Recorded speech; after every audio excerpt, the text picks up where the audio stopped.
What's up, ADHD crew? Today I'm going to talk about a sensitive topic, and that is revolving around the issue of whether you should take a medication or not. This is very tricky for a lot of people, especially if you're a parent deciding to put a child on medication. I totally sympathize with you. I mean, I'm not a parent myself, but I can imagine how difficult it must be to make that decision. First of all, this is an incredibly complex subject. ADHD is very complicated and it's not fully understood even to this day. So anything I say about this is going to be purely subjective, okay? So I'm not medically trained at all. This is all about my research and I'm looking for your opinion as well. So if you've got anything to add, please put it in the comments below and I'd love to hear your opinion on it. So I've been looking up information about whether you should take medications or not, and the biggest concern is around safety. And I've scoured the internet high and low for several days trying to find as much information as I can, and it seems as though there is very mixed information out there. There's a lot of bias. You've got people on one side who are pro medication and say that it's changed their lives, and you've got other people who say that it's destroyed their lives and that medications are evil, a big pharma are evil, and you should avoid them at all cost and just go the natural way. We've got good research that shows that children who are appropriately diagnosed and appropriately treated with medication can do very well, can succeed in school. There are long-term studies of the utility of Adderall for attention deficit disorder, hyperactivity, and the results are basically negative. There's no evidence that the medications help with academic performance over the long run. There's a higher incidence of depression, anxiety, drug abuse, alcoholism. So what we've done is we find that there are natural ways to correct these brain chemistries without using drugs. If you follow children diagnosed with ADHD for a longer period of time, say 2 to 4 years, somewhere between 10 and 25% convert to bipolar. And we don't see differences between those who are treated and untreated with regard to medical illness or to other function. We can see no untoward consequences. So I can't possibly come up with a solid conclusion here. I'm bringing forth information to discuss the idea. So with regards to safety, if you're worried about whether you should take them because of health implications, first of all, you should know that in general, medical practitioners will only provide you medications if you're physically fit to take them. So what they'll do is they will evaluate your overall health, they'll look at your family history, they'll take your blood pressure, they'll ask you about your allergies, they'll take an ECG scan and hook you up to a bunch of electrodes to monitor your heart rate.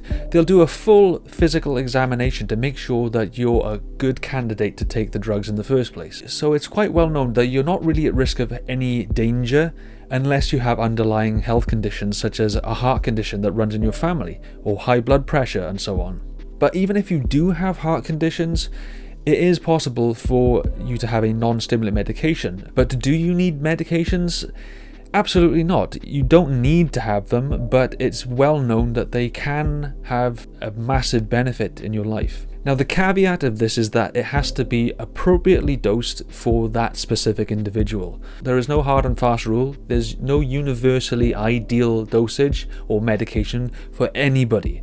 It's all highly dependent on your genetics, your family history, and your physical health overall. I've been on medication for quite a few years now, and I'm perfectly fine. I've been monitored regularly by my physical practitioner, and there's no issues whatsoever. However, I will say that I have had quite some hard times trying to find the appropriate dose and medication for myself. So when it comes to the idea of medications being damaging, my personal opinion is that it's only going to be damaging if 1, you're abusing them, and 2, you're on an inappropriate dose or medication for you in particular. I've checked out a few studies and there's not a lot of information that actually says anything about the long-term effects of medication in human beings.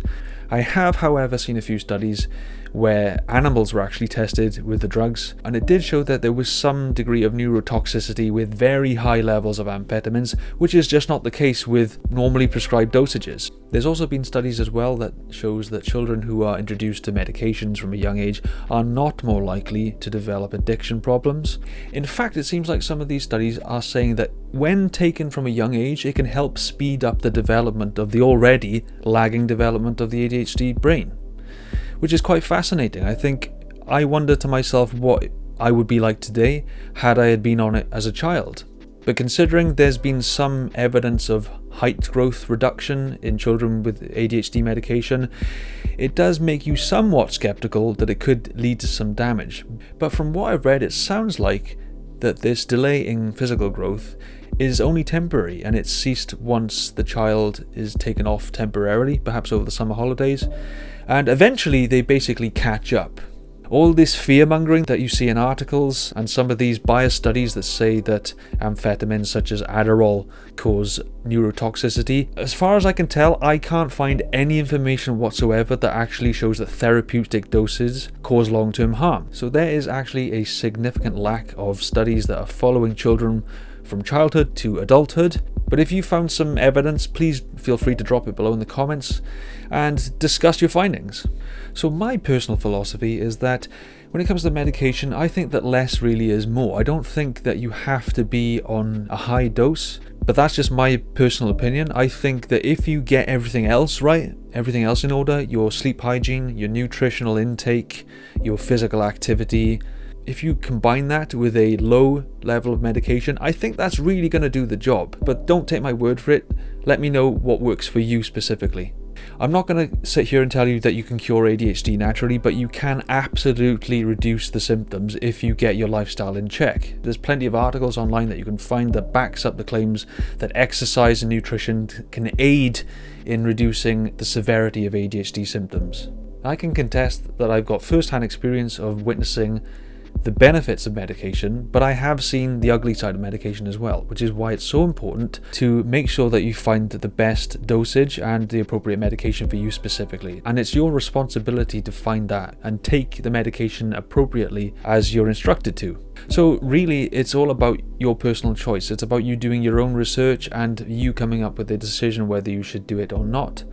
It's highly subjective and it's all exploratory, but you also get a lot of people who are contrarian and they're very skeptical of the pharmaceutical industry, and they'll say that things like this cause major suicidal ideations, depression, and so on. And I can understand these concerns because yes, it's bound to cause problems if you're taking far too much of anything. But let's look at the downsides of not being medicated. I mean, medications can technically save your life because if it brings you more focus and attention, you're less likely to walk across the road not paying attention and getting run over by a truck. And there are studies that show that ADHD makes you more likely to die prematurely. In my opinion, you have absolutely nothing to lose from giving it a try. Right? If you're fit and healthy, you can get tests done to make sure that you're okay to take the medications, but otherwise, you're going to be fine 99% of the time. It's your decision, just be smart, be informed when you make the decision. So if you find that you're not enjoying the experience, you can just tell your doctor and taper off them. Nobody has to take medication, it's a choice. It can improve your life, but it doesn't always seem to work that well for everybody. So I'm going to leave a few articles, studies, and videos below in the description for you to check out yourself, and you can come to your own conclusions.